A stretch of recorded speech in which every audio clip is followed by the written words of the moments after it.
What is up, YouTube? And welcome to episode 42 of the Chaos Daily. Let's get into it. I am printing. I'm printing like a madman. The printer has not stopped. Since I got the IPA and started printing, since that very first print, it has been going 24, well, it's not been 7 days, so 3, 3 days now? 4 days. 4 days. So yeah, 24/3, one of the two. Anyways, yeah, I'm busy printing a part for the printer, which is the mounting bracket that holds the fan, which holds the reducing collar, which holds the heating element, which holds the cap. Yeah, that makes sense? Cool. Right, so that's the heating system for the Phenom, so that I can maintain specific heat temperatures throughout the day. I live in Australia, so during the day, the average temperature in the room where the printer is kept is about 25 degrees, which is acceptable for printing things like Siraya Tenacious and their blue resins. They are slightly viscous and require a slightly higher ambient temperature to flow properly in the vat in order to get, you know, good quality prints. But I just wanted to talk about one of the calibration test prints that I did at the beginning, which was my second print. Now, this part didn't print all the way. It did fail, but that's to be expected because it was only stuck on the bed by the very top rim. Now, this part is to test for 3D printing airplanes. Now, this is Siraya Fast, which is their ABS-like type resin, and it's incredible. It's got good strength, rigidity, it's not brittle. This is good material property. This is very similar to like somewhere in between an ABS and a PLA. It's not quite as brittle as a PLA, but it's not quite as stiff and as heavy as ABS. Now, I've printed this. I don't know if you can see there. I've got some photos of it, some close-ups, but there's some ridges in it. This has an overall wall thickness of 0.5 millimeters. And then these ridges are a 1 millimeter ridge spaced every 5 millimeters along the edge. This is the same profile of skin that I'm going to be using in the Draco.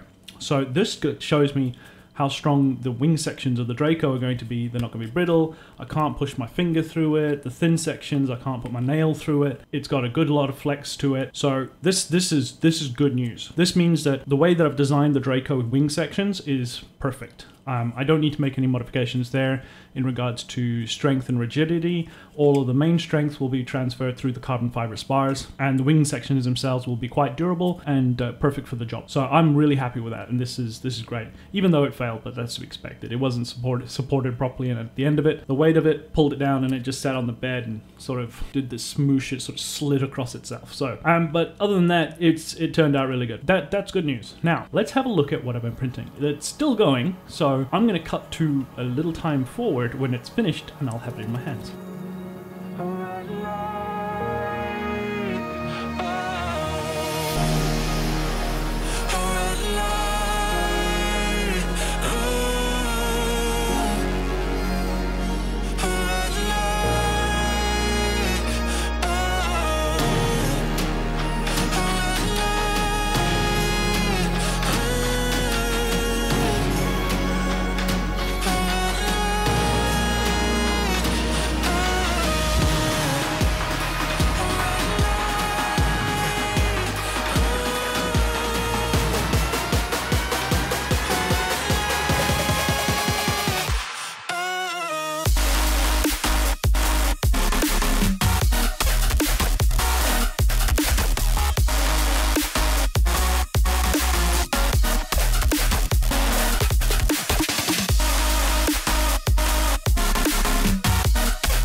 And there you go, just like that. Another part done. And I've got it right here.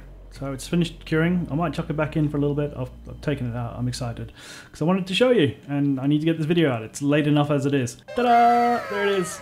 It's done. I've got a couple of 3mm carbon rods just holding it there in place just to check that it does actually line up with all the holes and everything, and it fits, and it looks just like it did in the CAD model, and I still need to check to see if it fits inside of the Phenom. But I'm so stoked. Like, wow. That's incredible. Like, yesterday this was an idea in my head, and now it's in my hands. This is the future. Yeah, no, this is incredible. The supports and everything, they came off really clean. There was no issues there. Got all the support material here. I don't know. I'm going to find a use for this or just chuck it. That's a lot of wasted material, but it's needed. To get quality prints like this with the dimensionality that you need, like the accuracy, the tolerances, it is very important. Overall, I'm super happy with it. It's better than expected. So yeah, that pretty much covers it for today. Yeah, just doing some printing. The next part is in the printer, and it is printing, and we shall see that tomorrow. That's going to be a 19-hour long print. It's quite tall. It's over 120 mils tall. So hopefully when that's done, then we can test fit everything together. I'm still waiting on some screws. I don't have the 3x12 M socket head screws and nuts that I need to assemble this. I'll go scrounge around and maybe have some somewhere. But I have ordered a box set full of tools and stuff for all different projects. So I found that on Alibaba. That was a really good price. They had like everything from M5s to M2s, all in a set with multiples of. It was, yeah, I couldn't pass up on it. It was like 30 bucks. So yeah, ordered that. Anyways, yeah, so we'll leave it there. Make sure you hit the like button if you haven't. Make sure you subscribe. That really does help out. Go check out my Patreon if you can. That would be awesome. And as always, I've been Chaos. And until next time, expect the unexpected. And I will see you guys later. And a special thank you to all my patrons that help support the channel. If you would also like to support the channel, there's a link in the description.